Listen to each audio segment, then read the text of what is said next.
देश में इंसानियत शर्मसार होने लगी है और अपराधियों के हौसले आसमान छूने लगे हैं। हम ऐसा इस वजह से कह रहे हैं क्योंकि लखीमपुर खीरी में एक नाबालिग लड़की के साथ रेप को अंजाम दिए जाने के बाद अब गोरखपुर में भी 17 साल की एक लड़की की आबरू को तार तार कर दिया गया। दरिंदों ने हैवानियत की सारी हदें पार करते हुए बड़हलगंज थाना इलाके के ग्राम बेलसडी में दलित लड़की से रेप को अंजाम दिया। इसके बाद सिगरेट से लड़की के शरीर को आरोपियों ने कई जगह पर जला डाले। फिलहाल पीड़ित लड़की को इलाज के लिए अस्पताल में भर्ती किया गया है। पीड़िता के माता पिता अपना भरण पोषण मजदूरी करके करते थे।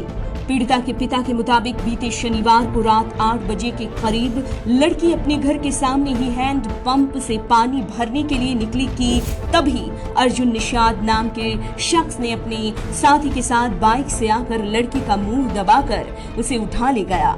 लड़की के घर वालों ने लड़की को ढूंढना शुरू किया पर उसका कुछ पता नहीं चल पाया और फिर रविवार सुबह कुछ लोगों ने डेहरी भार के पास लड़की को देखा और उससे घटना के बारे में जानकारी ली। फिर जब लड़की के परिजन मौके पर पहुंचे तब नाबालिग ने उन्हें अपनी पूरी आप बीती सुनाई। सूचना मिलने के बाद पुलिस भोला के अस्पताल लड़की को लेकर गई, जहां के डॉक्टरों ने उसे जिला अस्पताल के लिए रेफर कर दिया। हालांकि मामला बेहद संगीन दिखता है। पहले लखीमपुर और अब गोरखपुर, ये दोनों ही मामले योगी सरकार को घेरे में लेते हैं। इस घटना को लेकर कांग्रेस ने योगी सरकार पर आक्रामक रुख अपनाया है। कांग्रेस नेता राहुल गांधी के साथ ही कांग्रेस की महासचिव प्रियंका गांधी वाड्रा ने गोरखपुर की इस भयावह वारदात को लेकर कहा है कि यूपी में जंगल राज चरम पर है। राहुल गांधी ने ट्वीट कर यूपी सरकार को निशाना साधते हुए कहा कि यूपी में जातीय हिंसा और बलात्कार का जंगल राज चरम पर है। अब एक और भयानक घटना, सरपंच सत्यमेव ने दलित होकर ना कहा, जिसके कारण उनकी हत्या कर दी गई। सत्यमेव जी परिवारजनों को संवेदनाएं।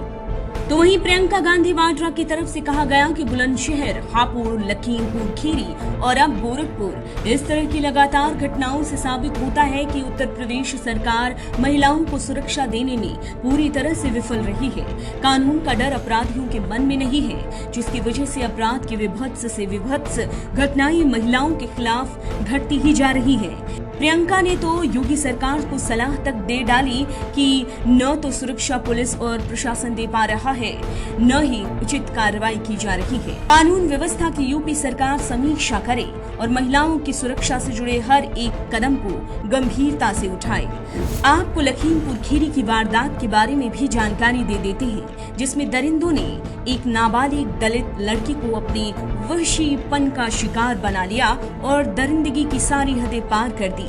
13 साल की छात्रा शौच के लिए घर से बाहर गई थी, जिसके साथ बदमाशों ने गैंग रेप तो किया ही, इसके साथ साथ उसकी आंखें भी फोड़ डाली। फिलहाल आरोपियों को पुलिस ने धर दबोचा है। दोनों आरोपियों को धारा 302 के तहत जेल भेज दिया गया है। ये घटना जब से सुर्खियों में है, विपक्ष लगातार सरकार पर निशाना साध रहा है। बसपा अध्यक्ष मायावती ने इस घटना को लेकर कहा कि ऐसी घटना के बाद सपा और मौजूदा बीजेपी सरकार में क्या अंतर रहा है। आजमगढ़ के साथ खीरी के दोषियों के खिलाफ भी सरकार सख्त कार्रवाई करे, यही बीएसपी की मांग है।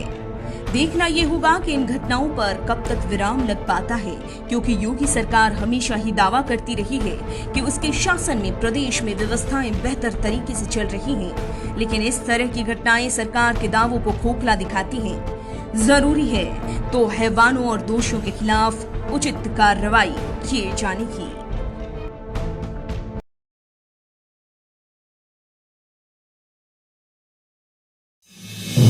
आप देख रहे हैं नेट्रिक न्यूज, साहस सच कहने का।